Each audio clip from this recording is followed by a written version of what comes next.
college is just about a month away right now, which is really exciting and really scary. I understand that. I've been through 4 years of that. I have a real degree now, so I feel like I can kind of help guide some things along. So I'm just taking time in this video to answer some of the questions that you guys sent in to me. Just so you know, I'm talking from my personal experience and from the schools that I went to. I'm not going to be talking like everything that I say is not like how it is every single time.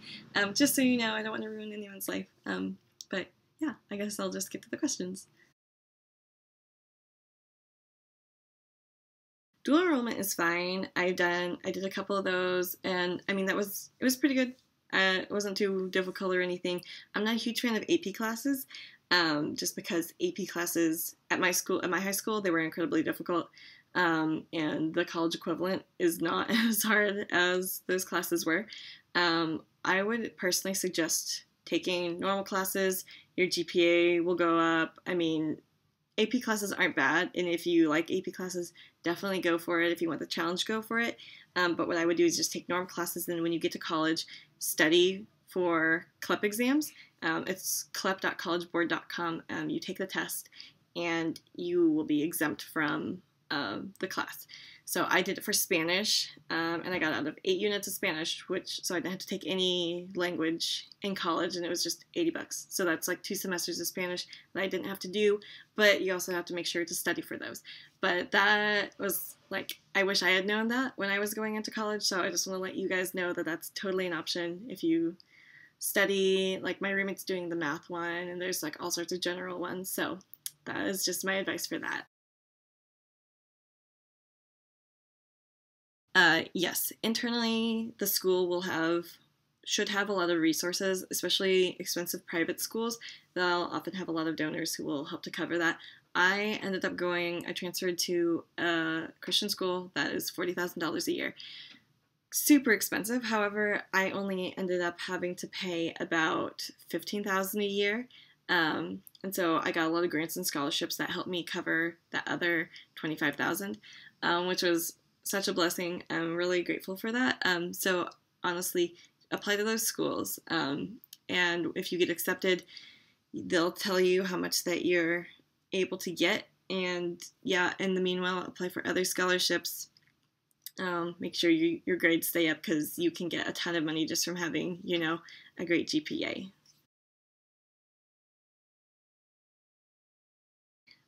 Yes. So you're going to want to fill out the FAFSA. That's the main thing. Fill out the FAFSA. You can do that if you're an American citizen or if you're an eligible non-citizen. So I don't know what the parameters are for non-citizens because I'm American. So I would just fill that out. It takes into account your family's taxes and how many kids are in your family and other kind of stuff, and then it sends the information to the schools that you're going to let them know how much aid that will be available to you. So definitely first task, go fill out your FAFSA to ensure that you'll be able to get as much financial aid as you can. Honestly, it's not that difficult. I got more than half of my $40,000 a year tuition paid for just through grants and scholarships. That wasn't even including loans. So it's totally doable, manageable. Just make sure that you are keeping your grades up, and if you're really concerned, maybe apply for some external scholarships, like write some of those essays and see if you can get some money through that as well. So honestly, okay, well, there's going to be a bed, there will be a desk, and a dresser. That's kind of the essentials. Usually, generally, you'll have to double check. I'm not totally sure. But also, if you go to Target around back to school, they'll have in their college dorm section area, they usually have like a big list. You can get things and check off. You're going to want to bring, like, obviously bedding, pillows. If you want a mirror, bring a mirror, shoe rack, hangers, anything that's going to make you comfortable. Bring pictures to put on your wall. Just anything that's going to, like, ease your way, make your room your own. That kind of stuff is what you're going to want to bring to your room. This honestly is one of those things that's just like, well, it's a chance you're going to have to take. There are incredibly great placements, and sometimes there are really bad ones. And I had when I transferred, I had one amazing roommate that I'm still good friends with now, and I had a roommate who did things so bad that we had to move our entire living situation. So I have had a taste of both, but I'm really grateful for the experience. And even if you do have something that sucks, you'll make friends, you can get out of it, and you'll just laugh on it later. That's quite a difference, and also you're going to have to figure that out for yourself because you have to take your own family, your own situation into consideration. I had something kind of similar happen, but my parents are helping me pay for a portion of school, so I did something marketable, which was what my dad wanted me to do, but now I'm applying to grad school to do what I want to do, and I'm totally on my own. So it really depends. And you don't have to figure out your major right away. Take some classes, kind of figure out what your aptitudes are, and then kind of see how that goes, go from there. It depends. I wouldn't take upper level classes online, but lower division is fine. Also, if you have a schedule where you honestly can't get to class, then that's fine. Like last summer I took 4 online classes because I just couldn't. I had 2 jobs and I wasn't able to actually go to class. So it's worth it in sometimes, but I wouldn't default to online classes.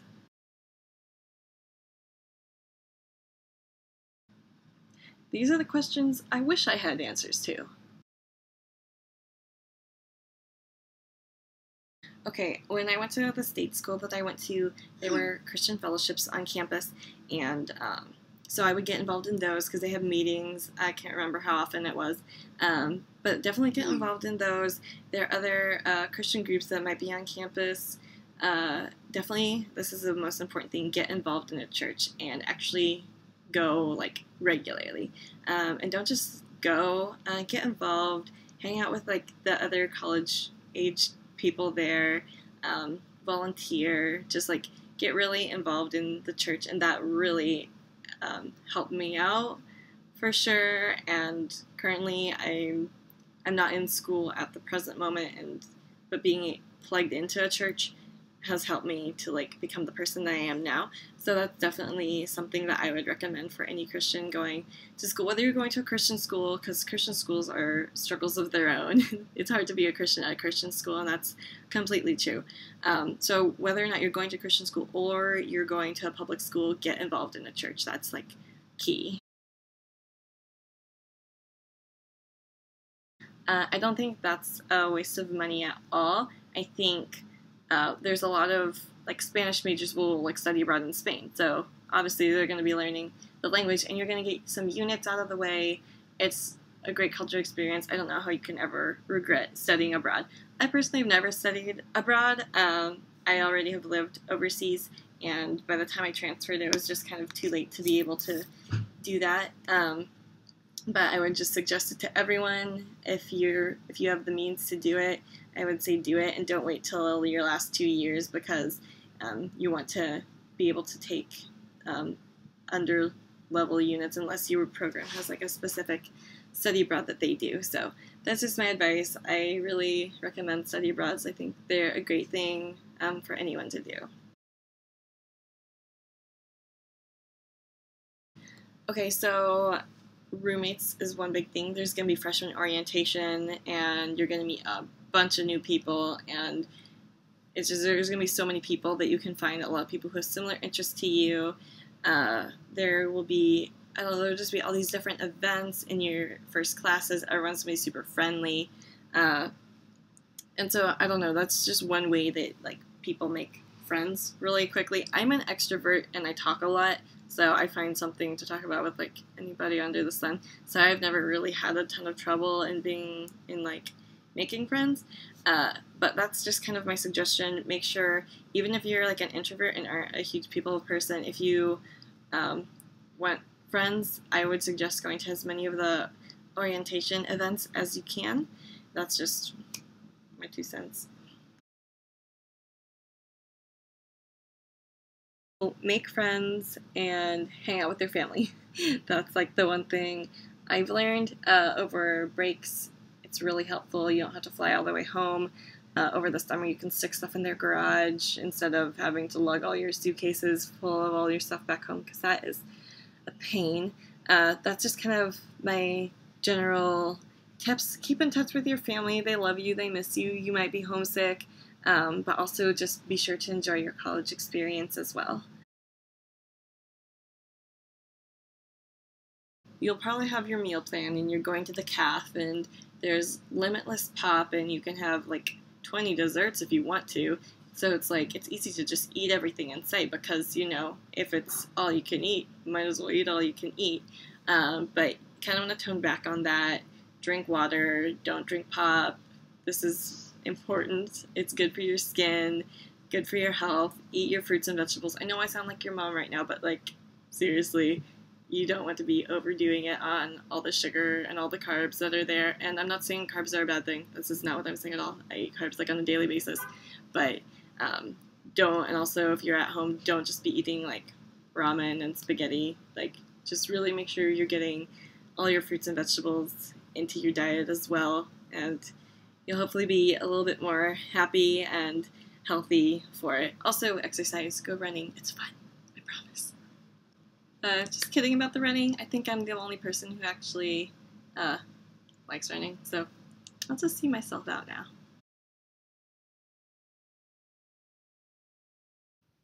Okay, this is a quick last minute addition because someone just sent me another message.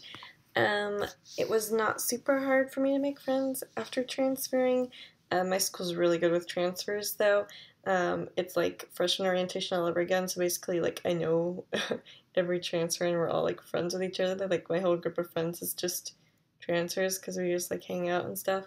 So I don't know how other schools are, but for me it was an awesome experience and every transfer I met was like super great. So yeah, hopefully it would be the same for you if you chose to do that. That's about it. Thank you guys for sending the questions. If you guys have any other concerns at all, just like message me, let me know. I'll try to help you out as best as I can. If there's anything else I can do for you, also just let me know. Hopefully you guys have like an amazing first year, second year, third year, fourth year, whatever of college. And yeah, good luck. Have a great one.